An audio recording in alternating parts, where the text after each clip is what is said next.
This reminds me of an idea, toch? Yeah. Idea. Yeah. Hi, I'm Roderik Kelderman, and welcome to HappyTV, the place to be if you want to get from where you are now to where you want to be. When faced with a big challenge, where failure could be lurking around every corner, you may have heard this advice before. Just be more confident. And you think, if it was only that simple. Well, if you want to learn about real confidence, if you want to be more confident, then this video is for you.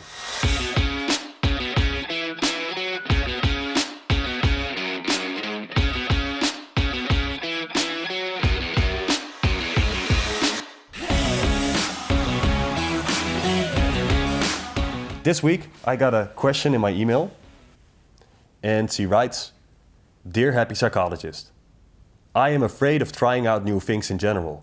At my work as an account manager, I have been wanting this promotion for years now. But every time I get the chance, I don't dare to step up to management to let them know. I can feel so insecure about so many things in my life that it's painful. What can I do about this? Warm regards, Jennifer." There is this type of underconfidence in where you grow too attached to your self-image, too attached to the expectations you have of the role you need to play. That then turns into avoiding every situation that may make you look ridiculous. So you avoid any chance of failure. You know, you may want to achieve something, but then you don't do it because you avoid looking ridiculous. Now, for Jennifer, for you, it's this promotion that you actually really want to achieve. But you avoid talking with management because you may be afraid that they think it comes across as arrogant or delusional. For other people, it's a person that they are longing to kiss or to date with, and then they just don't because they are afraid of looking ridiculous in the eyes of the other person. And for someone else, it's a hobby like photography or film or art or music that they want to take to the next level. They may want to perform with it. And then they don't because they're afraid of how the audience would react with boo. If you live in that reality, you tend not to venture out very far away from your own cocoon. This reminds me of something I read a while ago in the book In Praise of Folly by Erasmus, a Dutch scholar. And in a warm tone, he reminds us of that pretty much we're all fools. He was a very highly educated, well-educated person, and he writes in his book how at elegant dinners he would drop plates, how he would go out at night and stay out way too long, how he would be very passionate about things in a way that he could lose himself. In other words, in how he was human, and way more importantly, in how it's not important to be perfect. Actually, it's important to be imperfect. This idea helped me a lot, realizing that I don't need to be perfect. I can embrace my flaws. In a way, we're all fools, see? And we all have to learn about something at certain stages in our life, and it doesn't matter what you learn at what stage. There's always people around you that are further in what you're trying to learn than you are, and there's always people around that can learn something from you in the stage that you are right now. This brings me to tip number 1. Stop comparing yourself to others. Especially these days, with Instagram and Facebook, everybody's life looks perfect. But if you compare yourself to others, it's very bad for your self-image. Very often, if people have a perfect life, it's because they're at a pinnacle of their life, which is usually a very short time. So if you compare yourself to them, the expectations are rising too high. Then we have to get bigger hips, bigger waist, smaller waist, more money, bigger car, bigger house, whatever. You know, none of those things are actually going to make you happier. So stop comparing yourself to others. A way better way of conceptualizing yourself is to compare yourself to you, how you were yesterday. If you compare yourself with how you were yesterday, you can improve a little bit every day. One of these questions I ask myself daily is, what can I do today to become a better version of myself? Let me tell you a little secret. Every day you can do something that makes you better, that brings you closer to a better version of yourself. And it doesn't have to be big things. It can be small things. You can go to the gym earlier. You can eat a little bit healthier. You can invest a little bit in your intelligence by reading something extra. You can walk, you can visit family, you can make somebody else happy. There's so many things every day that you can improve about yourself. And what's important is when you do this on a longer term basis, you create the life that you want. Tip number 2 on how to get more confidence is to start giving more compliments.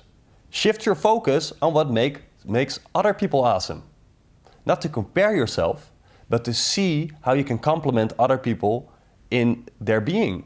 Because once you start doing that, you feel better about yourself because it gives you serotonin and oxytocin. So it increases your confidence naturally. And what will probably happen is more people will start giving you compliments. That's just how it works, reciprocity. Tip number 3 is about how to receive compliments. Let's be honest, we all like to receive compliments. And if you apply tip 2, giving more compliments, you will receive more compliments. Trust me. Now, there is a way of receiving compliments that it seems not to be easy for people with low self-esteem or low confidence. If you want to receive compliments, stop explaining yourself. Don't be like, I got even better shoes at home. Oh, I bought this in a discount. Stop explaining. The way to receive a compliment is to keep eye contact and say, thank you.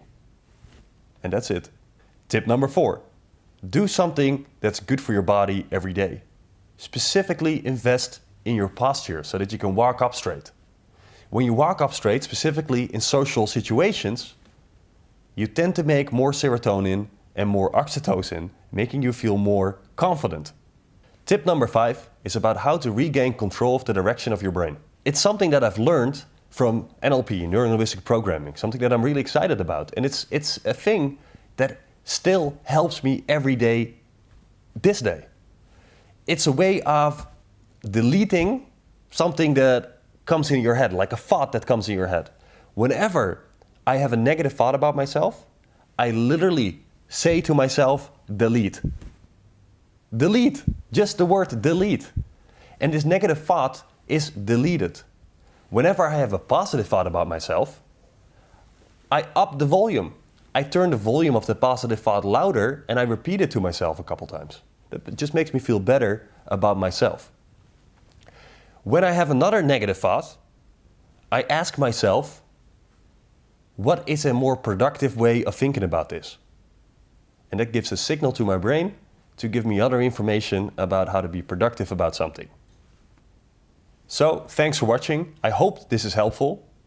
To summarize, 1, stop comparing yourself to other people. 2, start giving more compliments. 3, learn how to receive compliments. 4, do something for your body every day. And 5, learn how to decrease negative thoughts and increase positive thoughts about yourself. So if you've been watching this video, thank you a lot. I hope it inspires you. If you have a question about psychology or about development or about happiness or about something that you're struggling with in life, please send it to me. I'd love to answer your question in the next HappyTV show. Send it to info@roderikkelderman.com or go to my website, roderikkelderman.com, and fill in the form, and the question will come to me and I will answer it in one of these episodes. If you'd like to learn more about happiness or about psychology, you can download my free book at my website, roderikkelderman.com. See you in the next episode.